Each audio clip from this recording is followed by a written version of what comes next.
This is Mike Scholl, and I'm a Senior Solution Engineer for the Esri Health and Human Services team.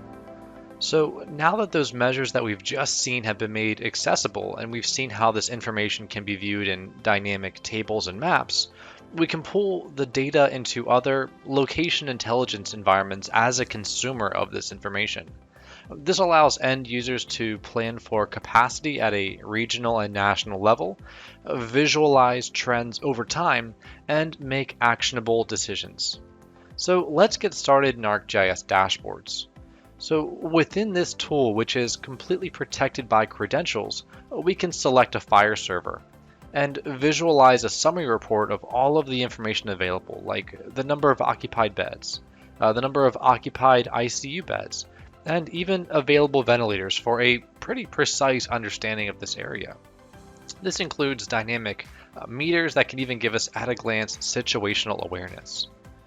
To dive deeper, we can actually select an individual facility, like Wilhelm Hospital, and view specific capacity information. This information can also be presented over time, like we've done here. And as the data is updated, these indicators will update on the fly to present the latest information available. Users can also filter the data to a specific time range for a historic understanding of the information or to visualize ongoing trends. There are other ways of visualizing this new information. Users can create heat maps of the number of positive COVID tests from each facility. Because this data is aggregated from multiple networks, we can now look at this hotspot analysis, regardless of the provider, and see spatial trends that we just couldn't see before. Users can also create multivariate maps that highlight the number of tests at each facility, which is that size of the circle here, and the number of those tests that were positive, that's the darker shade red. This might be a more accurate understanding of the impact of COVID-19. You can even visualize this information as a color-coded map, where green indicates facilities with available beds and red indicates a facility that may be at capacity. Now, this information is valuable at a 30,000-foot view, but it would be helpful to put it into a context that could be used by an individual to make a critical decision. Let's say a nursing facility needs to determine the number of available ICU beds in their surrounding region. This could be for planning purposes, or it could be used to determine where to send a patient who needs emergency care. Using location intelligence, we can select a point on a map, set a buffer distance, and retrieve a summary report that outlines the capacity in the general region. Buffer distances like this can be as the bird flies, or straight line distance, or it could be a driving time buffer, following the road network, even accounting for traffic.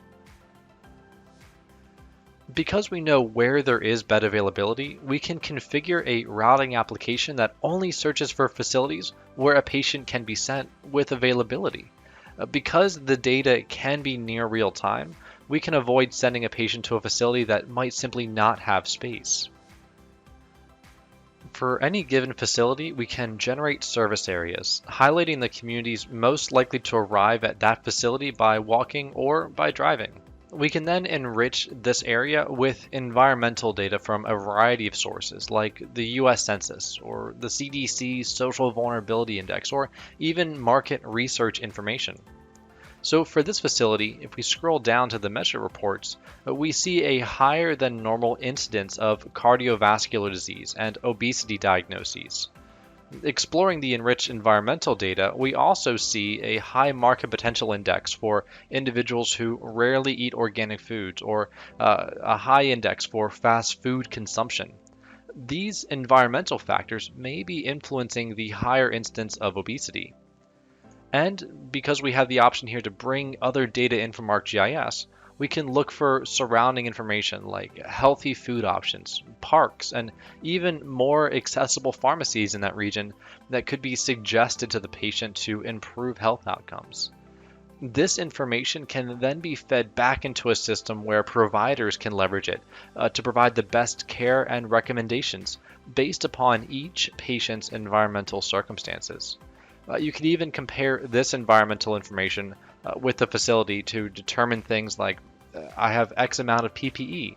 Does that support my population in this current environment?